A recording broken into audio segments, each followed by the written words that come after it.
Hi, this is a tutorial on how to use your parent account in FLVS. So first I'm going to log in at flvs.net, and this brings me to my students dashboard. So you can see that I'm logged in as Stephanie, and it's for my daughter Chloe.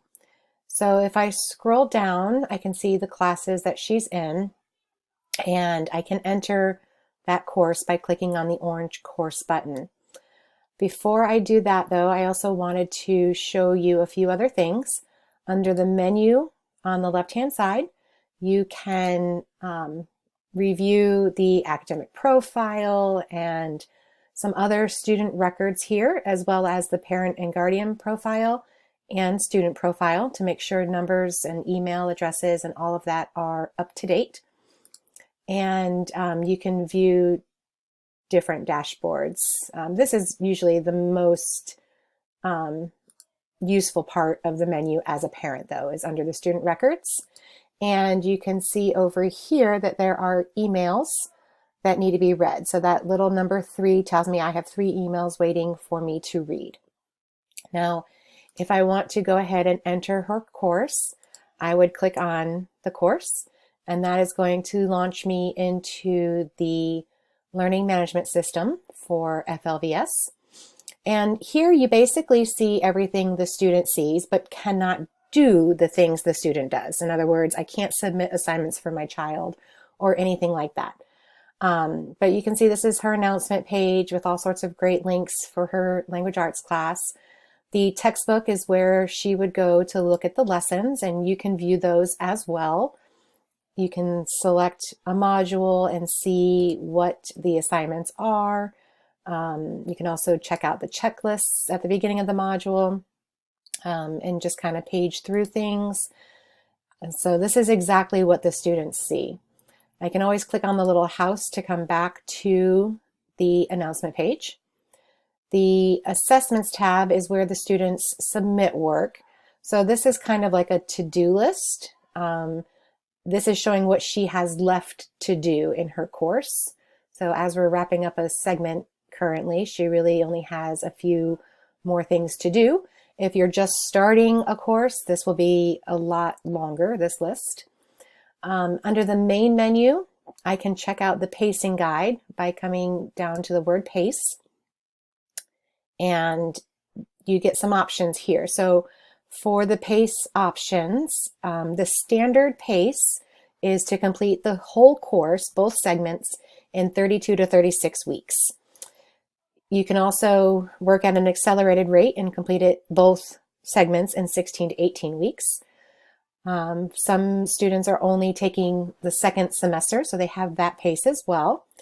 If your child wants to work faster, you can actually use the individual pace planner as well. And when you click on this, it will walk you through like when you want to end, like by a certain date. And as long as it's faster than the traditional, you can certainly set that up. But the traditional pace is the minimum pace that students should work. So when I click on that, it gives you a little bit of information about floating holidays and such, and it shows you week by week what is due in that class. So the floating vacations are always at the end. Students can use them anytime, but you see that all of her work could be done in 16 weeks or less. When the student is actually activated, that starts week 1. So you have to find out what day they were activated and manage your weeks in that regard. Okay, so that's the pace chart for segment 1 and segment 2. The other thing you can find in the main menu is the module on academic integrity. Hopefully you never have to have an academic integrity violation discussion with your teacher. However, if you want to prevent it, you can go through this module with your student to look at what is and is not considered an academic integrity violation. So that is all here, and you can just go through page by page for that. The next button is at the very bottom. So there's some good information there, and it's good for students and parents to read through. We can also access the gradebook from the main menu. So in the gradebook, this is where you'll see what has been submitted and whether or not it's been graded. So you can see that this first assignment here is the segment 1 collaboration, and she has not submitted it because it is white. So I know she hasn't submitted it because there's no grade and it is still white. Everything in green is a grade above 60%. Anything in red is a grade below 60%. And anything in blue means that it's submitted and is waiting for the teacher to grade. Down at the very bottom, you can see how the grade is actually calculated. And remember that students can resubmit assignments for a higher grade within the module. They get up to 3 submissions for anything within the module. So that's in the gradebook. You can access the email as a parent if you want to reach out to your teachers, or if you want to read what your teachers have written, you can do that. Actually, I don't think, as a parent, it looks like I cannot send an email, but I can look at all the emails between my child and her teacher. And that's pretty much most of what you'll use. Everything else in here is more student-centered. You can look at these other things, the discussion boards, if your child has posted there. It depends on the class whether or not there is one.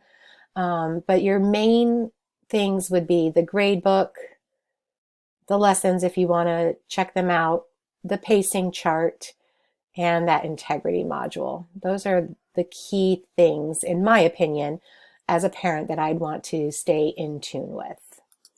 I hope that helped, and if you have any questions at all, please reach out to your online instructor. Thank you.